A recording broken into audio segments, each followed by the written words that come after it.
Eu quero trazer aqui um assunto que eu considero polêmico. Eu sei que a gente já está quase estourando o nosso tempo. Me permita mais duas perguntinhas. Ano passado, a gente estava à mercê de uma mudança abrupta no calendário, né? Essa mudança foi proposta até para 2026, com a questão da adequação com 20 times na Série A e tudo mais. E aí eu vou dar uma opinião minha. Eu vejo uma falta de respeito muito grande de equipes tradicionais do futebol brasileiro que foram rebaixadas na Série A e se desfizeram dos seus elencos e abandonaram o futebol feminino, como o caso do Atlético do Paraná, né? Não sei se eles voltaram atrás, mas a última notícia que a última informação que eu tive notícia e que eles tinham dissolvido o futebol feminino porque lá as coisas não estavam muito bem organizadas e parecia que estavam arquitetando uma virada de mesa para esse ano e isso não aconteceu. A demora de se definir um calendário e um calendário oposto ao do masculino, né? Porque o do masculino tem estadual, Copa do Brasil, regional e nacional. O feminino é Supercopa do Brasil, Nacional, Copa do Brasil e Estadual. Isso dificulta um pouco o seu trabalho? Eu queria que você falasse um pouco a respeito disso. Bom, sua pergunta ela é muito boa. Ela precisaria de um meeting de 30 horas, a gente discutindo com os maiores aprofundadores de futebol, os maiores conhecedores de futebol, porque tem muita coisa envolvida. O primeiro deles está relacionado à maneira que ainda é feita a competição no Brasil. São poucos clubes que, como o Bahia, olham o futebol feminino com seriedade. Então já começa daí. Alguns olham com uma simples obrigação. Então, isso é uma pena. Porque a partir do momento que você olha com obrigação, você não vai ter o mesmo zelo que você tem por aquilo que você faz com bom gosto. É o que tem feito alguns clubes. Então, isso acaba sendo ruim. Eu imagino, eu não tenho nenhum tipo de profundidade para dizer como deve ser a vida da presidência da CBF para ter que tomar muitas decisões dessas, pautadas em informações, em calendários que são muito cheios de jogos, num país que de uma extensão continental. Então, eu não consigo imaginar o grau de dificuldade para se fazer isso. No que tange a minha parte, é sempre tentar contribuir para que a modalidade evolua. Então, sim, seria muito ruim se fizessem a proposta de subir os times e criar um campeonato para já colocar 20. Isso mancharia o futebol feminino, como já aconteceu por vezes no futebol masculino, e é algo ruim, é algo feio, mancha a história do clube, e momentaneamente você resolve um problema. Beleza, o clube vai lá, sobe, e já aconteceu várias vezes isso daí. Só que a tendência é que caia novamente, porque ele não se reorganizou e gere mais problemas. E eu acho que as lições recentes que alguns clubes têm trazido é que o quanto mais organizado você for, o quanto mais preparado para isso daí, melhores os frutos que você vai colher de curto, médio e longo prazo. Então, que bom que isso não foi feito, que bom que repensou e sim vai aumentar aí para até 2027 ter 20 equipes na Série A.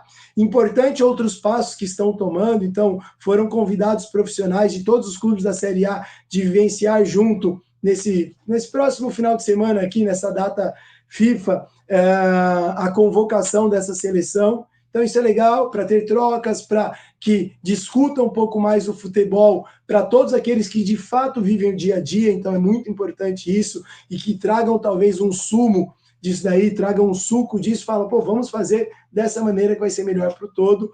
Então, se faz importante novas reflexões. Agora, o grau de dificuldade é muito alto, né? Eu vou te convidar, Jacques e João, para viajar, beleza? E aí nós vamos viajar entre hoje e talvez daqui 3 meses, beleza? Você não vai saber para onde, tu não sabe como nós vamos e nem sabe quando. Pode ser amanhã ou daqui 3 meses, beleza? E tá bom, vamos viajar. Aguardo vocês.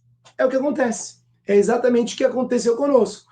Nós nos preparamos, no primeiro momento eu faço um estudo das edições anteriores do Campeonato Brasileiro e dos demais campeonatos, monta um calendário com possibilidades e traça um planejamento para o pior dos cenários. No pior dos cenários, o campeonato poderia começar no final de janeiro, início de fevereiro. Nos preparamos para isso. E aí, isso gera vários outros problemas, porque você está se preparando para um dos melhores campeonatos que tem do futebol feminino, em termos de competitividade, de grau, que é o Campeonato Brasileiro. Tinha a possibilidade da Supercopa do Brasil também, e era para isso. E aí você vê muitas lesões. Recentemente, agora, o Cruzeiro menciona da lesão da Vanessinha, da lesão da Calhau, e muito se passa por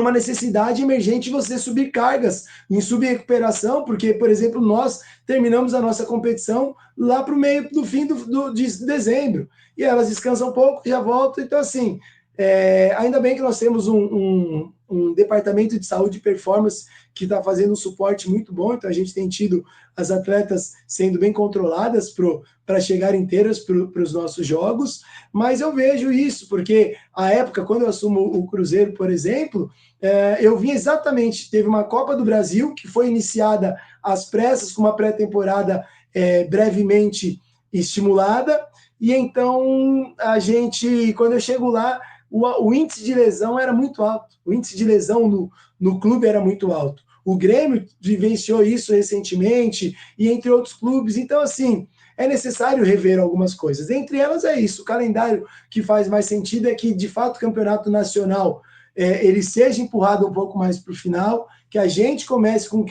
um calendário regional.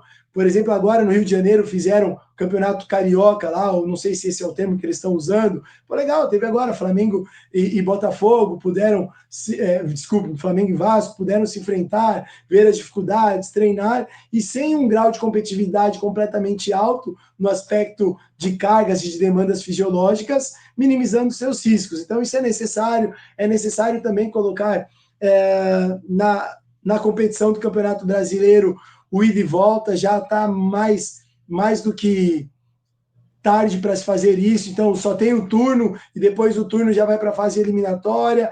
Dá para se repensar, então, uma divisão um pouco maior das datas, para que a gente tenha alguns tempos com menos datas, e de repente agora vai ter jogo quarto domingo, quarto domingo, quarto domingo. Então isso também expõe muito a lesão, porque também, por muitas vezes, o quantitativo do futebol feminino em termos de elenco acaba sendo um pouco menor do que o futebol masculino, e o futebol masculino, por muitas vezes, ele ainda consegue extrair de um plano de desenvolvimento da base. Então, atletas do sub-20 vivenciando ou disputando um campeonato ou complementando num campeonato a equipe principal profissional masculina. Então, todos esses detalhes são importantes, porque faz com que o produto futebol feminino seja melhor. Então, é necessário pensar.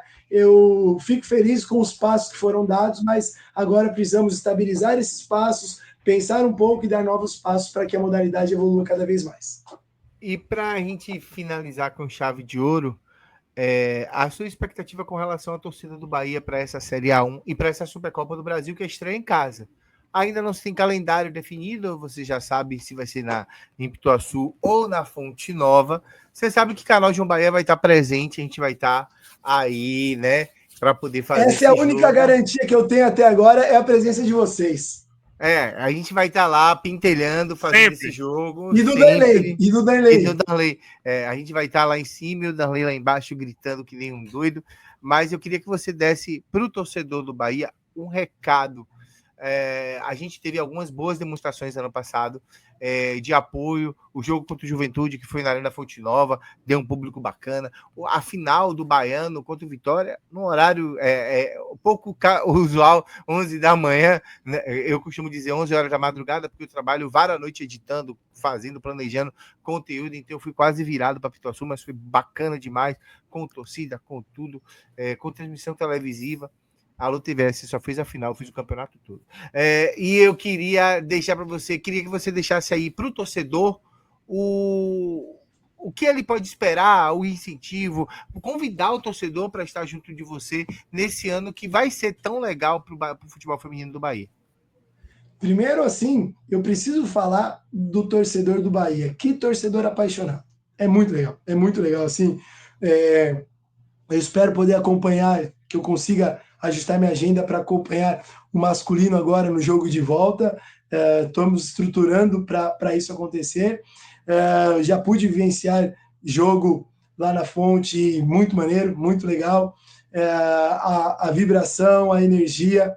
E é engraçado, assim, por vezes, o condomínio onde eu moro, ou então passeando. Se eu estou, então, com a camisa do Bahia, a pessoa nem sabe quem eu sou. Bora, Bahia! Pô, é muito legal, é muito maneiro. Então, e aí, quando eu vejo esse carinho chegando na arquibancada, esse apoio na arquibancada, é importante. E eu tenho certeza que o torcedor vai começar a fazer mais a diferença ainda. Já tem feito, mas vamos começar a buscar bater recordes de público. Então, torcedores, contamos com vocês, nos dê apoio, nos procure cada vez mais, nos acompanhar. A gente tem treinado muito para representar vocês com garra, com entrega, com vibração, com fazer com que vocês saiam do jogo representados. Então, eu espero ver vocês em breve, aí, dia 9, caso não mude a data, dia 9 de março, já fica o nosso convite aí. Vai torcer, vai nos acompanhar, nós precisamos de vocês. Deem um suporte, uma força por Darley, estejam lá acompanhando o nosso amigo João Bahia e o Jax, e depois vocês vão acompanhar. Acompanha lá ao vivo e depois pega a resenha aí, as entrevistas deles, que são sensacionais.